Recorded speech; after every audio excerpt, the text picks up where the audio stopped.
Top న్యూస్లో first topic చూసుకున్నట్లయితే HILT పాలసీతో కాంగ్రెస్ సర్కారు చేస్తున్న భూదోపిడీని నిరసిస్తూ పారిశ్రామిక వాడల్లో బీఆర్ఎస్ బృందాలు క్షేత్రస్థాయిలో పర్యటిస్తున్నాయి. ఇక రెండో టాపిక్ చూసుకున్నట్లయితే తెలంగాణ పోలీసులకు సైబర్ నేరగాళ్లు షాక్ ఇచ్చారు. ఇటీవలే హైకోర్టు వెబ్సైట్ను హ్యాక్ చేసిన సైబర్ క్రిమినల్స్ తాజాగా రాచకొండ, సైబరాబాద్ పోలీసులు కమిషనరేట్ వెబ్సైట్లను పనిచేయకుండా చేశారు. దీంతో గత 10 రోజులుగా 2 కమిషనరేట్ల వెబ్సైట్లు పూర్తిగా నిలిచిపోయాయి. ఇక టాప్ 4లో థర్డ్ టాపిక్ చూసుకున్నట్లయితే రాష్ట్రంలో తొలి విడత పంచాయతీ ఎన్నికల ప్రచార హోరు మొదలైంది. అదే సమయంలో ప్రలోభాల పర్వం కూడా ప్రారంభమైంది. దాడులు, ఏకగ్రీవాలతో పల్లెలు అట్టుడుకుతున్నాయి. ఇక 4గో టాపిక్ చూసుకున్నట్లయితే గద్వాల జిల్లా ఉండవెల్లి మండలం అలంపూర్ చౌరస్తాలో మొక్కజొన్న కొనుగోలు కేంద్రం వద్ద రైతులు ఆందోళనకు దిగారు. గత 15 రోజులుగా మొక్కజొన్న కొనుగోలు జరగకపోవడం వల్ల తీవ్ర అసంతృప్తి వ్యక్తమవుతోంది. ఇక టాప్ 4 హెడ్లైన్స్ ఒకసారి చూద్దాం. ముందు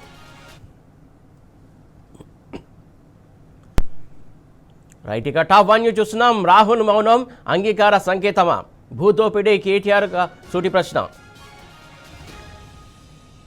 ఇక టాప్ 2 న్యూస్ చూస్తున్నాం. రేవంత్ పాలనలో గాడి తప్పిన లాండ్ ఆర్డర్స్, పోలీసులకు షాక్ ఇస్తున్న సైబర్ క్రిమినల్స్.